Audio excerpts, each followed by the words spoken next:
4 games postponed this season, 3 different head coaches, 2 wins entering the month of December. But on Wednesday, Southern Miss found the one to move the program forward. But the Vols led at the break thanks to this man right here, Santiago Vescovi, with a finish smoother than a Kentucky bourbon. He had 16. Here's a fun fact I learned about Micaiah Hebert today. He does his laundry on Fridays. Look at that spin cycle from the quarterback, gets it into Rocketshaw territory. The golden rule of being a homeowner and a basketball player: don't leave the back door open, as Roth finds Crass on the cut to the tin for the easy layup. Here's Jamar Jenkins, strong side, left side with the lefty floater. Pick up in the 5th inning for the Cardinals. Levi Usher says to the ball, "Let me show you your seat, sir," as he hammers one deep into the right field stands. But Mary Frances Sims with a rocket top cheddar. Take another look. What a strike by Sims. 1-0 Gulfport. Keelan Parnell rolling out to the left. He finds Houston Johnson downfield. Johnson takes it into the Long Beach red zone. Since the Packers game, when people started to call Drew Brees washed and questioning how far he could take this team, they've played 5 games, they've won all 5. Drew Brees has completed over 76% of his passes, thrown for 11 touchdowns, just 2 interceptions, a 112 quarterback rating, and almost 275 yards per contest. Again, all 5 of those games wins by New Orleans. Only one of them did they have Michael Thomas back. First thing to notice is the separation between Thaddeus Young, who is a good defender, and Zion Williamson. This is more than enough space for Zion to get a shot off. Thaddeus knows it, but unfortunately for him, so does Zion. So let's see what happens right here.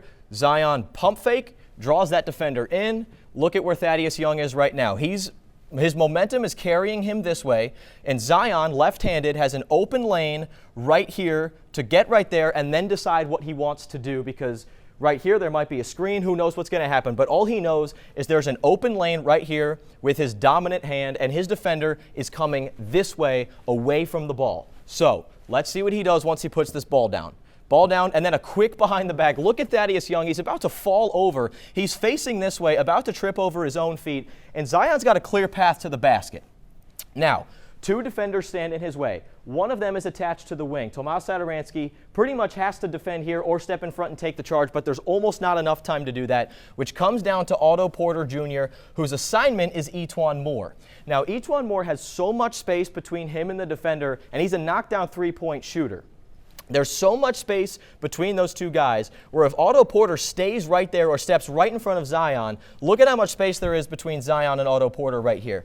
More than enough time for Zion to get that pass to Etwan Moore. So Otto Porter's got a decision to make. So let's see what he does. So he kind of stands there and just a little bit of a half effort defensively, trying not to draw the foul, but not quite taking the charge. Like I just said, he didn't have the time to do it, because that would leave Etwan Moore wide open, who, by the way, is calling for the ball with his hand up. But Zion knows that he's got an angle right here. He's already in front of his primary defender, Thaddeus Young, and Otto Porter not really defending, just kind of a body in the way. So Zion's going to go up, and he's such an elite finisher, and no doubt right there. Hugh, like a stocked refrigerator, this Pascagoula team has the juice. The winner of this game will take on the winner of D'Iberville and the host Admirals of Gulfport. They're tipping off at about 7:15. And if I step to the side here, you can see the stands looking a little emptier than what they would normally look like. Only 250 tickets allowed per game session. After each game session, fans are asked to leave the gym and purchase another ticket if you want to attend the following game. And while fans are out, this gym is totally empty. The only people in here are people sanitizing the benches, sanitizing the chairs, everything in sight. Week 1 for Southern Miss certainly looked different, with no tailgating and only 25% seating capacity.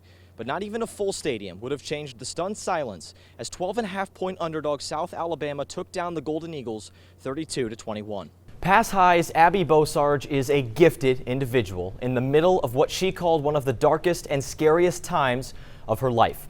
I had the privilege of meeting Abby and her family this past week. This is her story.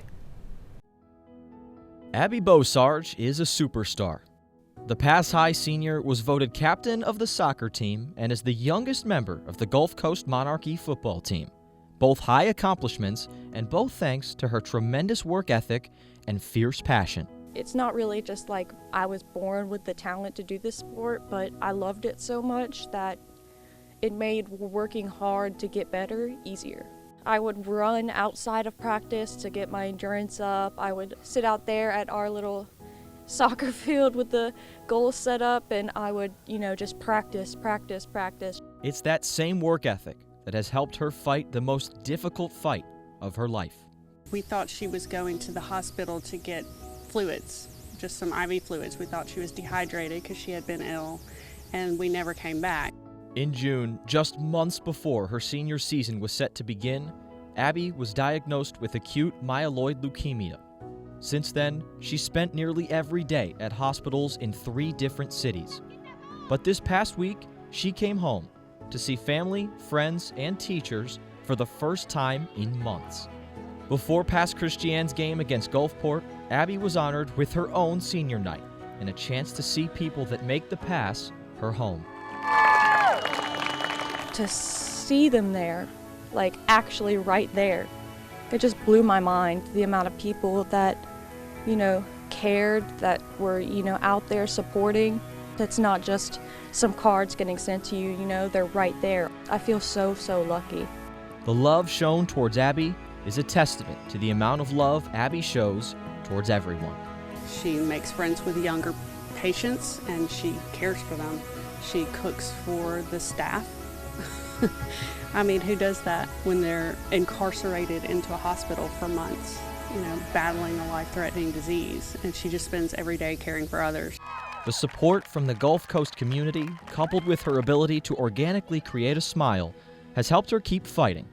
All thanks to that superstar work ethic she learned years ago. I always tell myself that, you worked hard on the field, you can work hard in a hospital. No matter where you are, no matter what is ailing you, no matter what you think you could do, you can always work hard. And as long as you give your best and you can go to sleep at night knowing that you put everything you had into this day, then you're doing something right. If you want to show your support, you can join me along with over 3,000 others on the Abby's Army Facebook page by searching Abby's Army. There you will find updates, pictures, prayer requests, and countless posts from community members showing their support as Abby continues to fight.